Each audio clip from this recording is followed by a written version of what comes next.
Hari pertama yang apa yang berlaku di dalam neraka.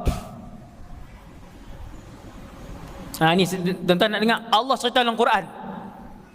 Setelah kesemua jin yang jahat, yang kafir dihumbankan ke dalam neraka, manusia-manusia yang jahat, kafir dan fasik, munafik dihumbankan ke dalam neraka, keseluruhan syaitan dihumban masuk dalam neraka, kesemuanya membontoti iblis laknatullahi alaih. Kesemuanya mengekori iblis di dalam neraka. Kesemuanya memaki hamun iblis di dalam neraka. Kesemuanya menyalah-nyalahkan iblis. Hang punya pasal menyesatkan kami ketika di dunia dulu.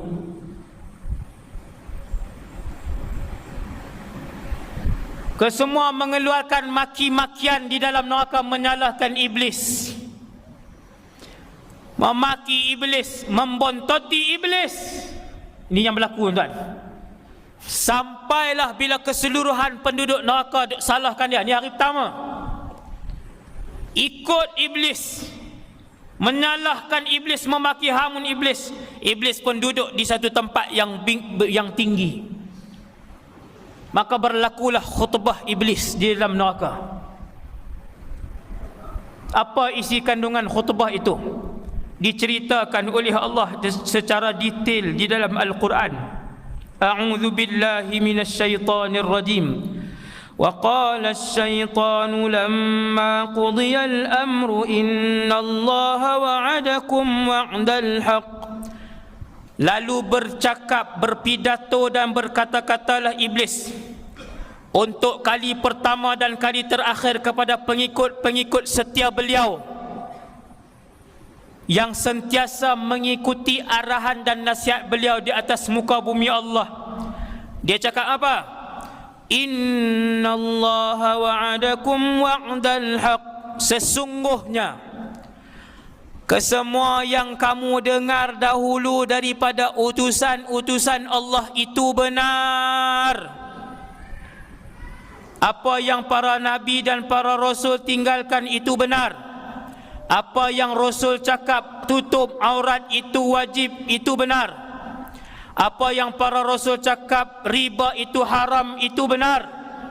Apa yang para Rasul bagi tahu taat kepada suami itu benar. Apa yang para Rasul sampaikan itu benar.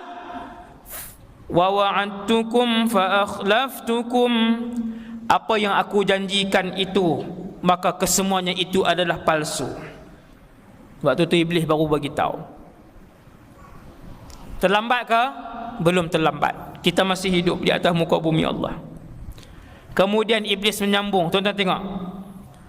Wa ma kana li 'alaikum min sultan. Ketahuilah. Tuan-tuan dengar Ketahuilah wahai semua penduduk neraka jahanam. Ketika itu, khutbah ketika itu.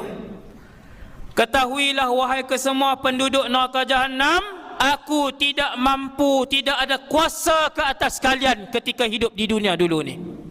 Hari ni, malam ni, iblis tak boleh angkat kita tinggi-tinggi. Dia lepas 200 meter, 300 meter, bunuh kita. Iblis tak boleh untuk mengangkat pedang dan parang untuk menetak bahu dan leher kita. Iblis tak pernah pun mengheret tangan kita untuk kita masuk ke dalam disko. Iblis tidak pernah merentak pakaian kita untuk dikoyak-koyakkan untuk kita tidak menutup aurat. Kata iblis, wa ma kana li 'alaikum min sultan. Aku tak ada kuasa pun dulu untuk memaksa kalian melakukan dosa dan maksiat kepada Allah. Illa an da'autukum fastajabtum li. Kata iblis, ketika itu aku hanya membisikkan kepada kalian. Tak payahlah tutup aurat lagi, tak payahlah pakai tudung lagi, baru umur 24. Tak payahlah bayar zakat, nanti duit kamu kerugian, duit kamu jadi sikit, tak payah buat keluar zakat. Aku hanya mampu bisik ketika itu, kalau nak beli kereta, nak beli rumah, guna bank konvensional yang ada riba, aku hanya bisik, tapi kamu ikut.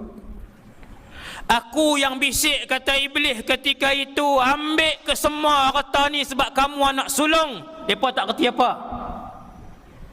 Hasbunallah wa ni'mal wakil.